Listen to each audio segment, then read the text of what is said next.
कृष्णम वंदे जगद्गुरु। मैं डॉक्टर रचना जोशी प्रकाम्य संस्कृत क्लासेस में आपका स्वागत करती हूँ।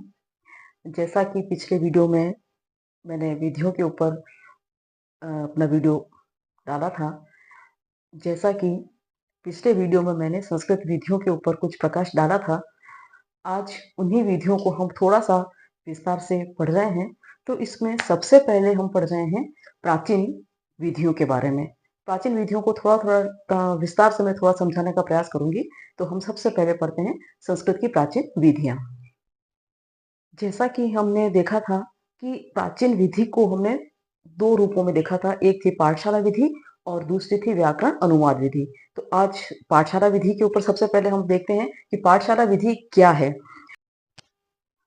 पाठशाला विधि पाठशाला विधि को हम परंपरागत, पारंपरिक या पंडित प्रणाली के रूप में भी जानते हैं।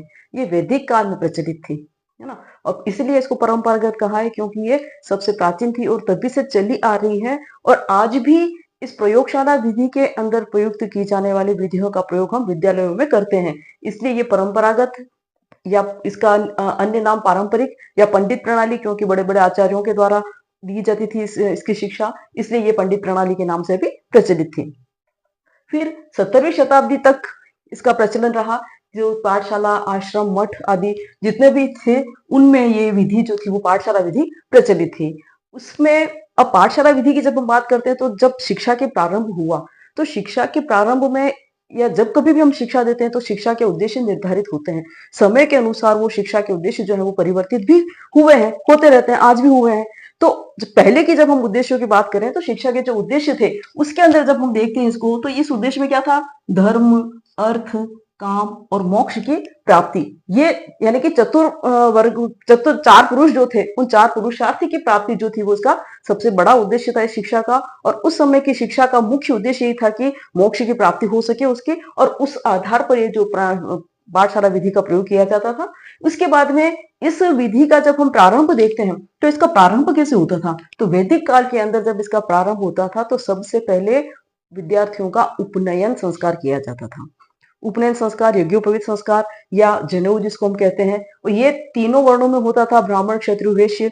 और जब इनका उपनयन संस्कार होता था इसीलिए ये द्विज भी कहलाते थे।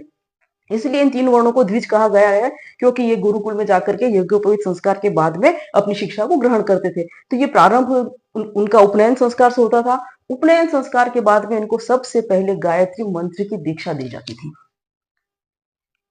जिस गायत्री मंत्र को आज हम जनसाधारण सामान्य रूप से बोलते हैं, उसका जाप करते हैं, सब कुछ करते हैं, लेकिन उस वक्त में और आज भी जो बड़े बड़े विद्वान लोग हैं, जो इस वेदों की ज्ञाता हैं, वो जनरली ये बात कहते हैं कि गायत्री मंत्र हर किसी को नहीं बोलना चाहिए। गुरु के द्वारा दीक्षित होकर के गुरु जिस मंत्र की दीक्षा देता है आपको उसी का उच्चारण करना चाहिए। गायत्री मंत्र का उच्चारण या गायत्री मंत्र का जाप केवल यही करते हैं जो कि एक गुरु के द्वारा दीक्षित होते हैं। तो इसलिए, पर फिर भी उस वक्त के अभी वर्तमान समय में बहुत कुछ परिवर्तन हुआ, परिवर्तित चीजें हैं, सोच परिवर्तन हुआ है, सब कुछ है। लेकिन उस समय की जब हम बात करें, पाठशाला विधि की जब हम बात कर रहे हैं, तो वहां पर सर्वप्रथम गायत्री मंत्र की दीक्षा दी जाती थी और उसके पश्चात उनकी शिक्षा का प्रारंभ होता था। और जब वहां, क्योंकि गुरुकुल में विद्यार्थी रहते थे, वहीं पर रह करके उनका पढ़ना, खाना पीना सब कुछ वहीं होता था। तो उस समय में गुरु शिष्य के जो संबंध होते थे वो अत्यंत घनिष्ठ होते थे। एक पिता पुत्र की तरह वो वहां रहते थे और पिता पुत्र की तरह प्रगाढ़ संबंध उनके बने हुए होते थे। और वहां पर वो उनकी शिक्षा दीक्षा वहीं आश्रमों में या मठों में या वहां रह करके उनकी पूरी होती थी। लेकिन जब लॉर्ड मैकाले की शिक्षा पद्धति आई अस्तित्व में, उसके बाद से इस पाठशाला विधि की उपेक्षा होने लगी और धीरे धीरे समय के अनुसार इसकी उपेक्षा हुई है। लेकिन पूर्णतः ये आज भी समाप्त नहीं हुई है और हम देख सकते हैं कि आज भी हम विद्यालयों में कहीं न कहीं इस पाठशाला विधि का प्रयोग करते हैं। और जैसा कि हमने देखा भी है कि इस पाठशाला विधि के अंदर, पिछले वीडियो में देखा था कि इस पाठशाला विधि के अंदर बहुत सारे तरीके अपनाए जाते थे कि जहां पर उनको शिष्यों को उन अलग अलग माध्यमों से शिक्षा दी जाती थी। तो आज हम पाठशाला विधि के अंदर ही जो आने वाली विधियां हैं उनके थोड़ा संक्षिप्त परिचय हम भी उसमें भी ले लेते हैं। पाठशाला विधि में सबसे पहले विधि आती है हमारी मौखिक व्यक्तिशः विधि। जैसा कि इसके नाम से ही हमको स्पष्ट हो रहा है कि एक तो मौखिक रूप से और व्यक्तिशः हर व्यक्ति के ऊपर, हर विद्यार्थी के ऊपर पर्सनली ध्यान देना, व्यक्तिगत रूप से ध्यान देना, है ना? इस विधि का प्रयोग उसके अंदर किया जाता था। अब इस विधि की जब हम मुख्य-मुख्य बातें देखें, तो उसमें सबसे पहले तो ये था कि 17वीं शताब्दी तक प्रचलित जो थी वो शिक्षा केंद्रों में प्रयुक्त थी। यानी कि 17वीं शताब्दी तक जितने भी शिक्षा केंद्र प्रचलित थे, आश्रम थे, मठ थे, है ना? उनके विद्यालय थे उसमें जो भी उनके, तो उसके अंदर ये जो थी वो प्रचलित थी उस वक़्त में। यानी कि 17वीं शताब्दी के बाद में, चूँकि हमने पहले देखा है कि 17वीं शताब्दी तक ही ये प्रचलित रही है, उसके बाद में ये समाप्त हुई है धीरे-धीरे। उसके बाद में दूसरी जब इसकी बात आती है, तो दूसरी बात क्या है इसका कि शिक्षण जो होता है वो किस रूप में होता है? मौखिक रूप से। हम सुनते आए हैं, सुन रहे हैं, वैदिक को श्रुति परंपरा से श्रुति भी कहते हैं, अन्य नाम उसका श्रुति है, क्योंकि सुन कर के वेदों का ज्ञान प्रदान करना। तो शिक्षण जो था वो मौखिक रूप से होता था, वहां पर लिखने की कोई परंपरा नहीं थी, तो मौखिक रूप से शिक्षण करवाया जाता था। फिर जब हम बात करें तो क्योंकि श्रवण परंपरा थी, याद भी करना होता था, आगे उस परंपरा को हस्तांतरित करना था उस नई पीढ़ी को, आने वाली पीढ़ी को, तो उसके लिए उनको याद भी होना चाहिए सारी चीजें। तो वैदिक मंत्रों का उच्चारण विद्यार्थियों से बार बार करवाया जाता था, यानी कि उनको रटना, कंठस्थ करवाना। तो इसलिए वैदिक मंत्रों का उच्चारण बार बार करवाना, ये इस मौखिक विधि की सबसे बड़ी विशेषता थी। उसके बाद में आता है कि जब वेदों के मंत्रों का उच्चारण विद्यार्थियों के द्वारा किया जाता था, तो जहां कहीं भी अशुद्धि होती थी, उनके उच्चारण में कुछ भी अशुद्धता आती थी, तो उस अशुद्धि का संशोधन आचार्यों के द्वारा व्यक्तिगत रूप से विद्यार्थी को सिखाया जाता था, शुद्ध करना उसको। हर बच्चे के ऊपर, यानी कि हर विद्यार्थी के ऊपर यह ध्यान दिया जाता था कि इसका उच्चारण शुद्ध हो रहा है अथवा नहीं हो रहा है। आज की तरह नहीं था कि विद्यार्थी पढ़ रहा है तब भी ठीक, नहीं पढ़ रहा है तब भी ठीक, सही पढ़ रहा है तब भी ठीक, गलत पढ़ रहा है तब भी ठीक। हम इतना, एक शिक्षक इतना उसके ऊपर ध्यान नहीं दे पाता है या नहीं देता है, जो कुछ भी कह लें। लेकिन उस समय में व्यक्तिगत रूप से प्रत्येक विद्यार्थी के उच्चारण पर ध्यान दिया जाता था, जिससे कि विद्यार्थियों का उच्चारण शुद्ध हो सके, वैदिक मंत्रों का वो सही तरीके से उच्चारण कर सके। तो व्यक्तिगत रूप से उसके ऊपर ध्यान दिया जाता था और उनके अशुद्धि संशोधन जो था वो करवाया जाता था।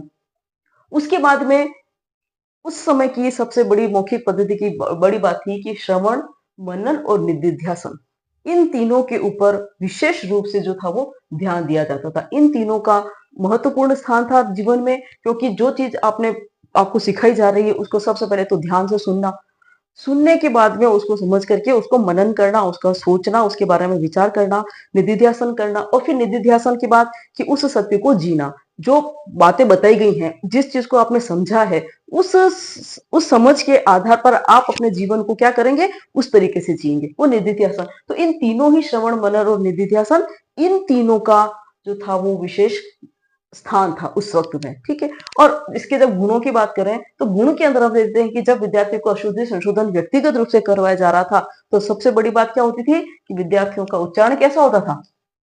शुद्ध हो जाता था।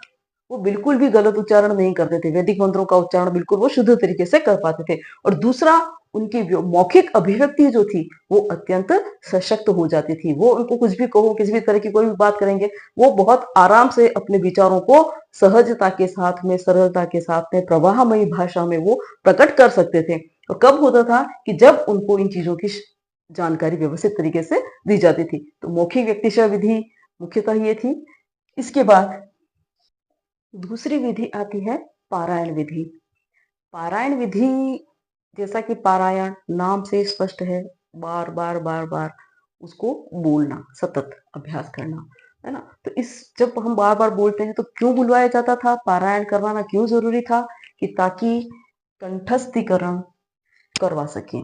वो जो वैदिक मंत्र होते थे, उन वैदिक मंत्रों को याद करवाया जा सके, क्योंकि आगे वाली पीढ़ी को इसका गुण जो है, वो हम पहली बात कर लेते हैं कि इसका गुण क्या है कि ज्ञान को हस्तांतरित करना, तो सुरक्षित रखना। यानी कि अगर पारायण विधि नहीं है, आपका अभ्यास नहीं है, आपको याद नहीं है, आपको कंठस्थ नहीं है, तो आप वो चीज आने वाली पीढ़ी को नहीं दे सकते हो, नहीं सिखा सकते हो। तो इसके लिए जरूरी क्या था कि कंठस्थीकरण पर बल दिया जाना। तो और कंठस्थीकरण पर बल देना यानी कि उसको याद करवाना, और याद करवाने के लिए जरूरी क्या होता है कि उसको बार बार बार बार बोलना। तो मंत्रों का क्या होता था, यहाँ पर बार बार अभ्यास करवाया जाता था। एक ही मंत्र को लगातार बोलाया जाता था, उनको बोलने को प्रेरित किया जाता था। गुरु बोलता, फिर शिष्य बोलता, गुरु बोलता, शिष्य बोलता, कहीं अशुद्ध उच्चारण हो रहा था उसको शुद्ध करवाता, है ना? और इस तरह से वो करवा करवा करके उसको, जब तक कि वो याद नहीं होता, उसको लगातार पारायण करवाया जाता था। तो मंत्रों का बार बार अभ्यास करवाना पारायण विधि की दूसरी बात आती है। तीसरी बात आती है कि अगर कोई चीज सरल है, कोई मंत्र सरल होता था तो विद्यार्थी सहजता से आसानी से उसको याद कर लेते थे, हो जाता था उनको याद और कर लेते थे। लेकिन अगर मंत्र कठिन है, एक बार में याद नहीं हो रहा है, दो बार में याद नहीं हो रहा है, तो मंत्र जो हमारा कितना सरल है, कितना कठिन है पाठ वहां का, उसके आधार पर उनको बार बार आवृत्ति करवाई जाती थी। उसमें अधिकतम संख्या उनकी होती थी कि एक पाठ को वो 5 बार करवा सकते थे, 7 बार करवा सकते थे, 8 बार करवा सकते थे, 9 बार करवाते थे। लेकिन वो जब तक उनको वो पाठ याद नहीं हो जाता था, वो उसकी आवृत्ति करवाते रहते थे। तो वो और आवृत्ति जो थी वो पाठ की सरलता और कठिनता पर निर्भर थी कि हमारा पाठ कितना सरल है और कितना कठिन है। तो पारायण विधि के अंदर आवृत्ति होती थी बार बार उनकी। उसके बाद में उच्चारण के दौरान अशुद्धि के अनुसार उनकी परीक्षा, यानी कि जब वो उच्चारण करते थे वहां पर किसी तरह का कोई अशुद्धि हो गया या कुछ बात हो गई तो शिक्षक के द्वारा, आचार्यों के द्वारा तो क्या होता था, उनकी परीक्षा भी ली जाती थी। अगर किसने अशुद्ध उच्चारण कर लिया तो विद्यार्थियों से पूछ लिया कि भाई इस शुद्ध उच्चारण क्या होगा। विद्यार्थी स्वयं बताते थे, जिसको आता है वो तो शुद्ध उच्चारण, तो उससे ये भी पता चल जाता था कि किस विद्यार्थी का उच्चारण कितना शुद्ध है, कितना गलत है, किन विद्यार्थियों को कितना आ रहा है, कितना नहीं आ रहा है। तो ये सब जानकारी भी हमको इससे मिल जाती थी। तो पारायण विधि का अपने आप में बहुत महत्वपूर्ण स्थान था उस वक्त में। और आज भी हम देखते हैं कि जब छोटी क्लासेस होती हैं, छोटी क्लासों में पढ़ाया जाता है, नर्सरी के LKG HKG को, तो वहां पर क्या होता है, पारायण विधि तो है। जब छोटी छोटी कविताओं को याद करवाते हैं, उनको जब टेबल से याद करवाते हैं, उनको जब अल्फाबेट से याद करवाते हैं, उनको जब वर्णमाला याद करवाते हैं, है ना, उनको गिनती याद करवाते हैं, तो ये सब चीजें क्या है, पारायण विधि है। तो वो पारायण विधि का प्रयोग हम आज भी कर रहे हैं, लेकिन कक्षा के स्तर के अनुसार होता है अभी वर्तमान में जो कुछ भी हम कर। लेकिन उस समय में पारायण विधि का बहुत महत्वपूर्ण स्थान था और गुण के अंदर ज्ञान उससे आगामी पीढ़ी को, अग्रिम पीढ़ी को हस्तांतरित किया जा सकता था और वो ज्ञान जो था वो सुरक्षित था। ये इसकी पारायण विधि की दूसरी विशेषता होती है। अब हम तीसरी विधि की जब बात करते हैं तो तीसरी विधि हमारी आती है वाद विवाद विधि। वाद विवाद विधि, इसमें जैसा कि नाम से स्पष्ट है, आज भी हम देखते हैं वाद विवाद होते हैं, हम सुनते हैं, सब कुछ करते हैं। उस समय में वाद विवाद विधि का जो प्रयोग होता था वो जनरली दर्शन जब पढ़ाया जाता था तो उस समय में इस विधि का स्पेशली प्रयोग होता था। इसलिए इसके अंदर जो सबसे प्रमुख और मुख्य बात आती है वो आती है हमारी दार्शनिक तत्वों का विवेचन इसके अंदर होता था। जितने भी दर्शन से संबंधित तत्व मीमांसा, उनकी ज्ञान मीमांसा, उनकी आचार मीमांसा, उसके बारे में जब हम बात करते हैं दार्शनिक तत्वों का विवेचन, तो वो वाद विवाद विधि के माध्यम से उनको करवाया जाता था, उनको सिखाया जाता था, समझाया जाता था। इसमें क्या होता था कि कंठस्थीकरण के साथ अवबोध पर बल दिया जाता था। यहाँ पर अब जिस प्रकार से कि हम भाई हमारी शिक्षा पद्धति जो प्रचलित है वहां पर क्या होता है कि जो प्राइमरी क्लासेस होती है या प्री प्राइमरी क्लासेस होती है, वहां पर हम क्या करते हैं, उनको केवल मात्र कंठस्थीकरण करवाते हैं। उसके बाद में जब वो थोड़ी सी बड़ी क्लास में आते हैं तो वहां पर उनका अवबोध शुरू होता है, वहां पर उनका समझना शुरू होता है, फिर वो और ज्यादा फिर उनका अभिव्यक्ति शुरू होती है ना। तो यहाँ पर भी ये चीज थी, तो कंठस्थीकरण के साथ में, क्योंकि लिखित तो होता नहीं थे वहां पे, कंठस्थीकरण होता था। कंठस्थीकरण करवाने के साथ साथ में उनका अवबोध पर, उनकी समझ पर भी बल दिया जाता था कि जिस विषय के बारे में उनको बताया जा रहा है उस विषय को वो गहराई से समझ सके। तो अवबोध पर बल देते थे और उसके लिए अवबोध पर जब बोल देना था तो बोलना बहुत जरूरी होता था। जो पर्टिकुलर कुछ बात कही जा रही है तो उस बात की व्याख्या करना यानी विस्तार से समझाना उस चीज को, है ना। तो विस्तार से उसको समझाते और जब समझाया जा रहा है तो सामने वाले को उस चीज को समझना भी है, तो वो उसको समझना और अपने ज्ञान का व्यवस्थित तरीके से प्रदर्शन करना, ये इस विधि की दूसरी महत्वपूर्ण बात थी। तो बोलना, व्याख्या करना, समझना, सम्यक ज्ञान प्रदर्शन करना, ये बात आती है वाद विवाद विधि में। इसके बाद में जब वाद विवाद होता था तो एक दूसरे के विरुद्ध बातें बोली जाएगी। जिसने किसी ने कोई तर्क रखा तो उस तर्क को काट करके वो अपनी बात कहेगा, अपना तर्क रखेगा, फिर सामने वाला उसकी बात को काट करके, उसके तर्क को काट करके वो नया तर्क अपनी तरफ से रखेगा। यानी कि वो पर्टिकुलर जिस विषय पर विवाद हो रहा है, जिस बात पर चर्चा हो रही है, उसको अपनी तरफ से सही स्थापित करने के लिए वो क्या करते थे कि एक दूसरे के विरुद्ध बातें बोलना, तर्क वितर्क करना, एक दूसरे की बातों को काटना और तब जाकर के अंत में निष्कर्ष निकलता था। तो इस प्रकार से एक दूसरे की बातों को काटना, और इसके अंदर जब इस तरह से आपस में जब वाद विवाद होता था, चर्चा परिचर्चा होती थी दो शिष्यों के बीच में, तब जाकर के जो विजयी होता था शिष्य, जो जीत जाता था, उस शिष्य का सम्मान किया जाता था, उसको सम्मानित किया जाता था और उस विषय का उसको अधिकारी बना दिया जाता था कि हाँ भाई ये इस विषय का अधिकारी है। किसने वेदों पर काटे तो वेद अधिकारी हो गया, वेदों पर इसका पूरा पकड़ है इसकी अच्छी तरह से, जैसे मास्टर ऑफ डिग्री अभी हम कहते हैं वही वाली बात, है ना। और अगर मान लीजिए कि उसने साहित्य पे कोई चर्चा की तो साहित्य का उसको मिल गया, उसने अगर कोई व्याकरण पे किया तो व्याकरण का विषय का अधिकारी वो बन गया। यानी कि वो उस विषय का अधिकारी माना जाता था, यानी कि उस विषय के ऊपर उसका पूरा अधिकार है। उसको जहां कहीं से किसी भी तरह से कोई भी चीज पूछ ली जाएगी तो वो सामने वाले को संतुष्ट कर पाएगा, ये सोच करके उसको विषय का अधिकारी नियुक्त कर दिया जाता था। उसको एक तरह से उपाधि के रूप में हम कह सकते हैं आज की तारीख में, तो वो उसको विषय का अधिकारी बनाया जाता था। और इसके विषय में हम गार्गी मैत्री के पौराणिक जो हम संवाद पढ़ते हैं, संवाद देखते हैं, वो भी हमें नजर आते हैं कि इस तरह से उनके संवाद होते थे और संवाद के अंदर जो जीतता था वो विजयी होता था। तो वाद विवाद विधि भी एक उस समय का महत्वपूर्ण अंग थी। और जब इसकी हम गुण की बात करते हैं तो एक तो होता था कि गुण जो था इसके अंदर एक क्या होता था, स्वाभाविक अभिव्यक्ति का स्व अभिव्यक्ति का क्या होता था, प्रकाशन होता था। स्व अभिव्यक्ति का प्रभावी प्रकाशन वो अब कर सकते थे अपनी तरफ से, कि अपनी जो उनकी बातें जो थी, उनके जो विचार थे उसके बारे में वो सही तरीके से बता सकते थे। दूसरी बात हम कह सकते हैं इसके अंदर कि स्वाध्याय की प्रवृत्ति का विकास।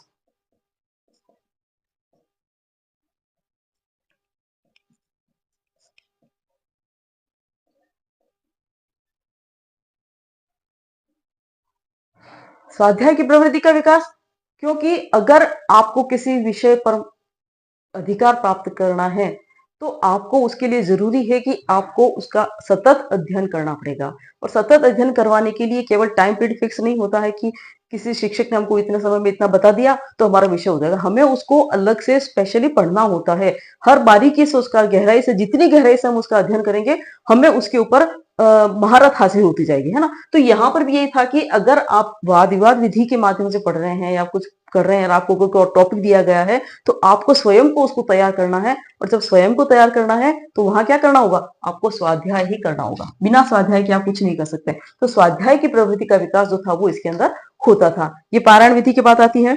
फिर हम नेक्स्ट विधि की बात करते हैं, प्रश्नोत्तर विधि।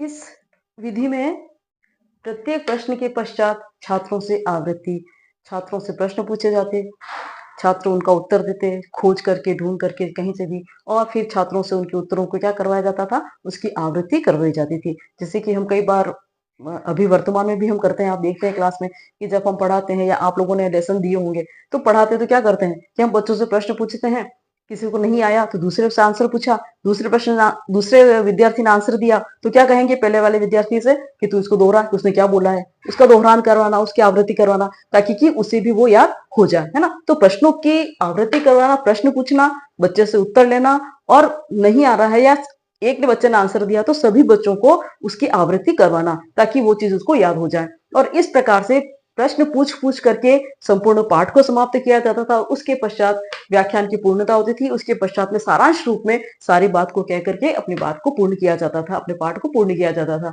तो हर प्रश्न पूछने के बाद में संपूर्ण प्रश्न हो गए पूरे, उसके बाद में जब पाठ की पूर्णता हो गई तब जाकर के वो एक संक्षेप में अपना एक भाषण या व्याख्यान देते थे और उसके बाद में उसको पाठ्य की पूर्णता होती थी। जैसे कि अगर हम इसको इस रूप में देख सकते हैं कि मान लीजिए कि हम कोई पक्षी के बारे में हम परिचय दे रहे हैं संस्कृत में तो हमने पक्षी का एक चित्र लगा दिया और वहां पर उसके बारे में चित्र को दिखा दिखा करके हम बच्चों से प्रश्न पूछ रहे हैं और बच्चे उसके आंसर दे रहे हैं। आंसर देने के पश्चात लास्ट में जब सारे क्वेश्चन हो जाते हैं हमारे, उसके बाद में हम उस पक्षी के से संबंधित सारी जानकारी हमको देते हैं, जितने हमने प्रश्न पूछे हैं उसके अलावा उस पक्षी की और क्या क्या विशेषताएं हैं, क्या क्या चीजें हैं, उसके बारे में भी हम उनको थोड़ी जानकारी देते हुए अपने पाठ की समाप्ति हम करते हैं। तो ये एक प्रश्नोत्तर विधि के द्वारा हम पाठ की पूर्णता को पूर्ण करते हैं। तो यही प्रश्नोत्तर विधि उस वक्त में भी प्रचलित थी कि जहां पर प्रत्येक प्रश्न के पश्चात व्याख्यान देकर के और अपने व्याख्यान की पूर्णता होती थी। अगर मान लीजिए कि किसी प्रश्न का उत्तर बहुत बड़ा है, शिक्षक ने पूछ लिया प्रश्न और प्रश्न का उत्तर बड़ा है, विद्यार्थियों को नहीं आ रहा है समझ में, तो शिक्षक क्या करता था कि उसका केवल मात्र संकेत दे देता था कि इस पेज पर आपको इसका उत्तर मिलेगा और विद्यार्थी फिर उस पेज पर जाकर के और अपने उत्तर को ढूंढते थे स्वयं। तो विद्यार्थी खोज पूरा करते थे, उत्तर का संकेत केवल आचार्यों के द्वारा दिया जाता था, विद्यार्थी जो थे क्या करते थे उसकी खोज करते थे। और इस प्रकार से उस प्रश्नोत्तर पद्धति के द्वारा जब पाठ पढ़ाया जाता था तो उसके अंदर अधिक से अधिक प्रश्नों का समावेश हो, इस चीज का ध्यान रखा जाता था ताकि उस पाठ से संबंधित प्रत्येक पहलू पर ध्यान दिया जा सके, प्रत्येक पहलू से संबंधित प्रश्न पूछा जा सके और हर प्रश्न जो है वो क्लियर हो जाए उसके साथ में। तो इस चीज का ध्यान दिया जाता था। और अभी वर्तमान में ही जो मैंने अभी थोड़ी देर पहले जस्ट बात कही आपसे, तो सुकरात की जो प्रश्न विधि है वो भी इसी पर आधारित है ना। और इसकी जब हम गुण की बात करेंगे, कि जब हम प्रश्नों की बात करेंगे, कि जब बच्चों से प्रश्न पूछ रहे हैं, बच्चे उसका आंसर दे रहे हैं, तो क्या होगा, छात्र सक्रिय होंगे अपने आप में। तो ये इसका एक विधि का गुण है कि छात्र क्या होते हैं, सक्रिय होते हैं यहाँ पे।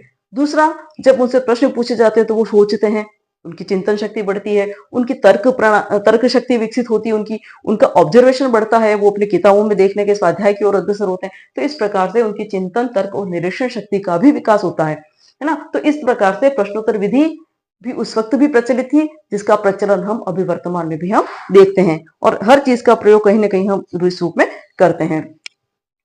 इसके बाद में नेक्स्ट विधि की जब हम बात करते हैं, तो अगली विधि जो आती है इसी के अंदर, वो आती है हमारी सूत्र विधि।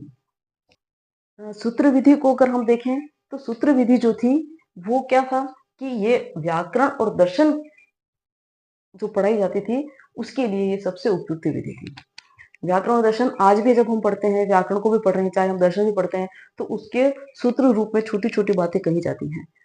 तो हम उन सूत्रों को पढ़ करके फिर उसकी विस्तृत व्याख्या करके हम उसको समझते हैं। तो सूत्र रूप से पढ़ने से क्या होता है, वो चीज हमको याद आसानी से हो जाती है।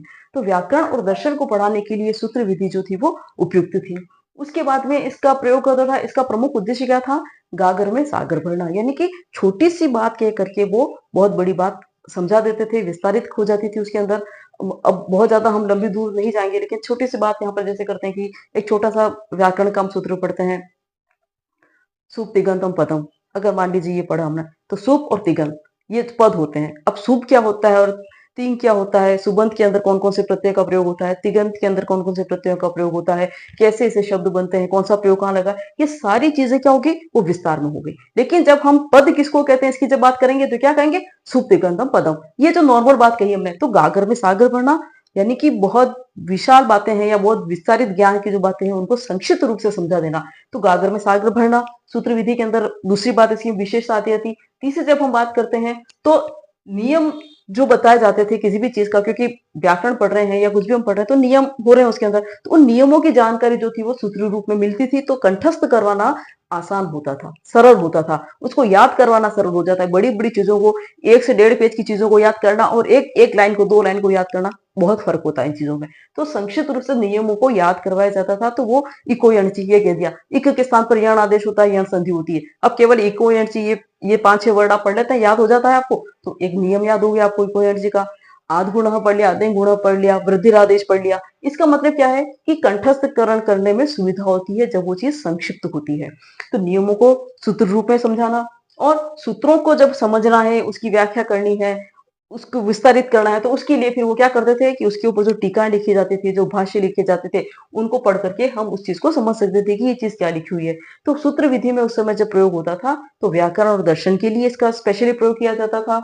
इसका उद्देश्य छोटी बड़ी बड़ी बातों को छोटे रूप में प्रस्तुत कर देना, नियमों को सरलता से, सहजता से याद कर सके उसके लिए उसको संक्षिप्त कर देना, और सूत्रों की जब व्याख्या करनी है, हमको समझना है किसी नियम को, तो क्या करना, भाष्य और टीकाओं को पढ़ना आदि। अब इस प्रकार की जो चीज होती है, तो ये इसकी जो गुण की बात करें, तो ये कठिन जो विषय होते हैं उन विषयों को पढ़ाने के लिए ये विधि जो होती है वो सबसे उपयुक्त होती है। आज भी अब देखते हैं, आप लोग भी कई बार जाते होंगे, कोचिंग सेंटर्स में जाते हैं, पढ़ते हैं, वहां पर वो जो भी चीजें आपको याद करवाते हैं तो क्या बताते हैं, ट्रिक्स बताते हैं। ट्रिक्स बताते हैं ना, तो ट्रिक्स का मतलब क्या है कि वो चीज आपको बिल्कुल इस तरह से बताते हैं कि वो चीज आपको आसानी से याद हो जाए। भारत के राज्य हैं, कितने राज्य हैं, राज्यों के क्या क्या नाम है, उसके लिए कोई एक संक्षिप्त छोटा सा वाक्य बना दे देते हैं, आप उसको याद कर लें, तो उसके आधार पर आप उसको विस्तारित कर सकते हैं, सब राज्यों के नाम लिख सकते हैं। कहाँ पर कौन कौन से पड़ोसी देश हैं, पड़ोसी देशों के लिए कोई ऐसी चीज, कोई ट्रिक्स बता दी कि जिसके आधार पर आप पड़ोसी देशों को याद कर सकें। तो वो वही चीज है कि इसका एक अभी वर्तमान समय में हम इसका उपयोग इस तरह से कर रहे हैं। लेकिन अब गणित पढ़ते हैं, गणित के लिए क्या होता है, छोटे छोटे जब ज्यामिति पढ़ते हैं, बीज गणित पढ़ते हैं हम, तो उसके लिए क्या होता है, छोटे छोटे सूत्र होते हैं। उन सूत्रों के आधार पर हम जब कर किसी चीज को, हम विषय का ज्ञान प्राप्त करते हैं विस्तार से, तो वो हमको आसानी से हो जाता है, और हमको उस चीज की बेसिक हमको पता होती है। वो बेसिक क्या होती है, वो सूत्र रूप है। सूत्र रूप से हम उस बेसिक को जान सकते हैं कि हमारा मूल आधार क्या है, उसमें वो क्या बात कही गई है इस चीज को। तो ये सूत्र विधि उस समय भी प्रयुक्त होती थी, प्रचलित थी, प्रभावी थी और आज भी इस विधि का प्रयोग किया जाता है और ये आज भी उतनी ही प्रभावी विधि के रूप में हम इसको जान सकते हैं। अगली बात हम करते हैं, अगली विधि जो आती है हमारी वो आती है कथा कथन विधि। इस विधि में दो बातें मुख्य रूप से आती हैं। एक तो कहानी सुनाना। अगर हमारा कोई उस वक्त में जो पाठ चलते था, जो कुछ पढ़ा जाता था, कुछ ऐसे प्रसंग होते थे तो जिसको वो कहानी सुना करके उसको पूर्ण करते थे उसको, है ना, क्योंकि कहानी सुनना हर को अच्छा लगता है। किसी भी बात को कोई अच्छी जानकारी देनी है, कोई अच्छी शिक्षा देनी है बच्चों को, तो वहां पर हम केवल एक नीति की बात जब करते हैं, नीति परक बातें होती हैं, तो नीति की जब हम बात करते हैं कि ऐसा करना चाहिए जीवन में, ऐसा करना चाहिए, वो करना चाहिए और क्यों करना चाहिए, ये दो महत्वपूर्ण बातें होती है। तो करना चाहिए कहने से सामने वाला संतुष्ट नहीं होता है जब तक कि उसको उसका कारण स्पष्ट नहीं किया जाए, है ना। तो उसको कारण स्पष्ट करने के लिए जरूरी था कि उस नीति से संबंधित जो भी हम उनको जानकारी दे रहे हैं, जो भी उसके अंदर नैतिक गुणों का विकास करने की कोशिश कर रहे हैं, तो उसके लिए उनको छोटी छोटी कहानियां सुना करके हम क्या कर सकते हैं, उसके अंदर उनकी नैतिकता का विकास कर सकते हैं। तो कहानी सुनाना एक तो ये आता था, दूसरी आता था कि कोई विषय हम पढ़ा रहे हैं और उस विषय के अंदर पढ़ाते समय में, उस पाठ को पढ़ाते समय में कोई ऐसी बात आ गई कि जिसके अंदर कोई अंतर कथा नीति है या कोई कहानी है जिसके माध्यम से हम उस विषय का और अधिक स्पष्टीकरण कर सकते हैं, तो उस बीच बीच में उस कहानी को कह देना, उस प्रसंग को सुना देना, जिससे कि वो समझ सके कि ये क्या है। जैसे कि हम मान लीजिए कि पढ़ा रहे हैं कि गंगा के पर्यायवाची शब्द पढ़ा रहे हैं, गंगा के पर्यायवाची शब्द ये होते हैं, वहां पर एक आया कि भागीरथी। अब भागीरथी आ गया, गंगा को भागीरथी कहते हैं। क्यों कहते हैं भागीरथी? अब इसका अगर हम अंतर कथा है, इसके बारे में हमें पता है, हम जानते हैं। अगर विद्यार्थियों को अंतर कथा जब हम सुनाते हैं तो उससे क्या होता है कि उसके अंदर रुचि उत्पन्न होती है, वो उसको सुनने की कोशिश करता है और वो चीज उसको हमेशा के लिए याद हो जाती है कि इसका एक नाम ये भी है। इस तरह की बहुत सारी चीजें हैं। नीति परक हम दोहे पढ़ा रहे हैं, नीति परक श्लोक पढ़ाए जाते हैं, जो कुछ भी हम बातें करते हैं तो वहां पर हम इस चीज का प्रयोग कर सकते हैं कि जहां पर ऐसी प्रकार की कोई चीजें आती हैं कि जहां पर हम उनको कथा सुना करके, कहानी सुना करके, कोई प्रसंग सुना करके जब हम बताएं तो ये कथा कथन विधि के अंतर्गत आता है। और उस समय भी इस विधि का प्रयोग होता था, जो प्रभावी था, और उसी का अनुकरण हम आज भी करते हैं हमारे इस दौरान। और जब हम शिक्षण के दौरान, और जब इसके गुणों की बात करेंगे तो जब विद्यार्थी कहानी को सुनता है या कुछ करता है तो उससे क्या होता है, उसकी कल्पना शक्ति का विकास होता है। वो स्वयं भी कुछ नया सृजन करने की कोशिश करता है। उसको भी आप देखते होंगे कि बच्चों को जब आप कुछ कहानी सुनाते हैं और फिर आप जब उससे कहते हैं कि हाँ ये मैंने तुझे क्या कहानी सुनाई, तो मुझे सुना, तो वो उसमें चार नई बातें डाल करके वो अपने को सुनाता है। तो इसका मतलब क्या है कि वो कहीं ना कहीं नई चीज सोच रहा है, वो नए नए पात्रों को गढ़ रहा है, नई नई चीजें बना रहा है, नई नई परिस्थितियों का वो विकास कर रहा है।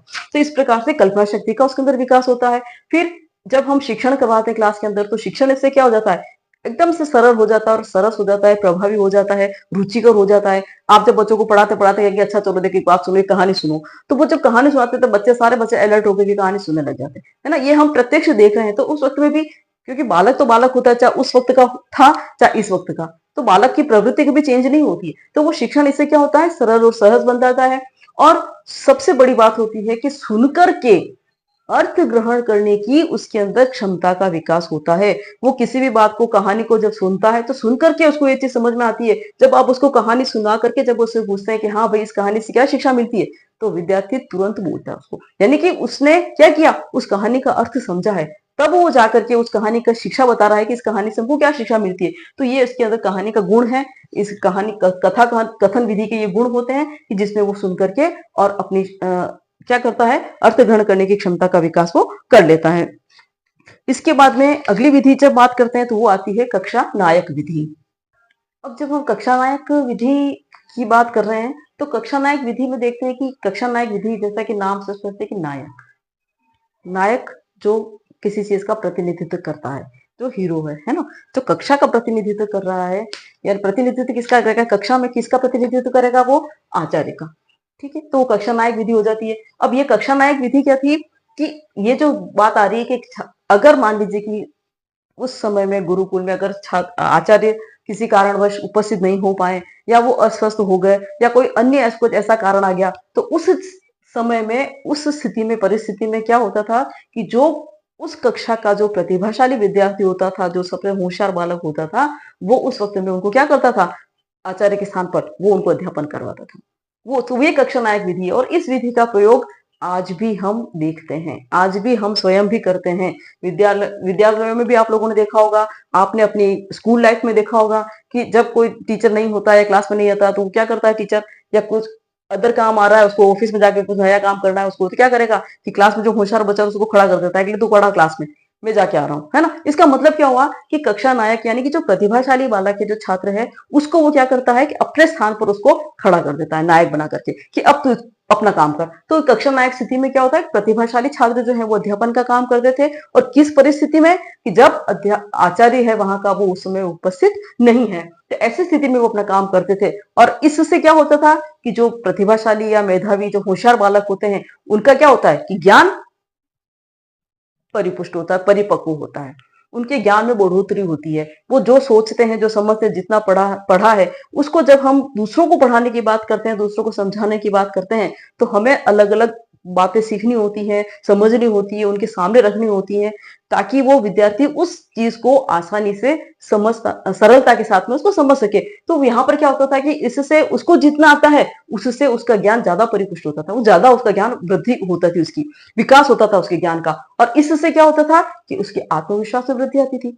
जब आप आकर के सामने खड़े होते हो, चार लोगों के सामने जब आप बोलते हो, तो आपका कॉन्फिडेंस बढ़ता ही है निश्चित रूप से। तो उस समय में उन विद्यार्थियों का भी आत्मविश्वास बढ़ता था, आज भी बढ़ता है, और आज भी हम इस विधि का प्रयोग हम देख रहे हैं। तो कक्षा नायक विधि, कक्षा नायक विधि के बाद में जब हम नेक्स्ट विधि की बात करते हैं, तो वो आती है हमारी भाषण विधि।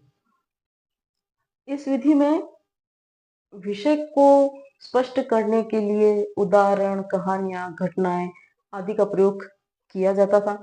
भाषण विधि जैसा कि इसका नाम से स्पष्ट है, भाषण देना, बोलना किसी विषय के ऊपर, है ना। और जब आप किसी विषय के ऊपर बोलते हैं, बात करते हैं, तो अपने विषय को स्पष्ट करने के लिए आप क्या करेंगे कि अलग अलग तरीके से इसको हम एक तरह से व्याख्या विधि और व्याख्यान विधि दोनों के रूप में हम इसको ले सकते हैं, इसको कि वर्तमान समय की, कि जहां पर जब हम किसी विषय का स्पष्टीकरण करने के लिए खड़े होते हैं, कोई विशेष बिंदु लेते हैं, चिंतन करते हैं उसके ऊपर, या विद्यार्थी को जब हम कोई चीज पढ़ा रहे हैं क्लास में, तो उसको पढ़ाते समय में हम क्या करेंगे कि जो भी हमारे सामने विषय वस्तु आई हुई है, उस विषय वस्तु को स्पष्ट करने के लिए उससे संबंधित हमें जो जो भी बातें सरल लगेगी, अच्छी लगेगी, जो कि विद्यार्थियों को समझ में आने वाली होगी, उसका हम क्या करते हैं, उसके अंदर समावेश करते हैं। तो अलग अलग विषयों से संबंधित बातें हो सकती है, भूगोल से संबंधित हो सकती है, इतिहास से संबंधित हो सकती है, आपकी और अदर भाषाओं से संबंधित हो सकती है, विज्ञान से संबंधित हो सकती है, सामाजिक ज्ञान से संबंधित हो सकती है। किसी भी विषय की बात को हम किसी भी विषय के साथ में जोड़ करके अपने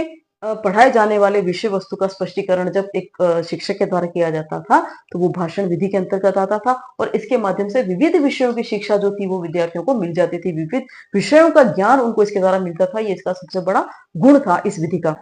तो आज इस वीडियो में हमने संस्कृत शिक्षण की प्राचीन विधियों के अंतर्गत पाठशाला विधि और उस पाठशाला विधि के कुछ ब्रांचेज हमने देखी हैं कि कौन कौन सी विधियां प्रयुक्त होती थी। इसमें कुछ और विधियां भी हैं जो कि हम आने वाले नेक्स्ट वीडियो में पढ़ेंगे, और साथ में हम व्याकरण अनुवाद विधि को भी हम उसके अंदर ही देख लेंगे। अगर आपको मेरा ये वीडियो पसंद आया है तो आप इसको लाइक करें, कमेंट करें, शेयर करें, सब्सक्राइब करें। धन्यवाद।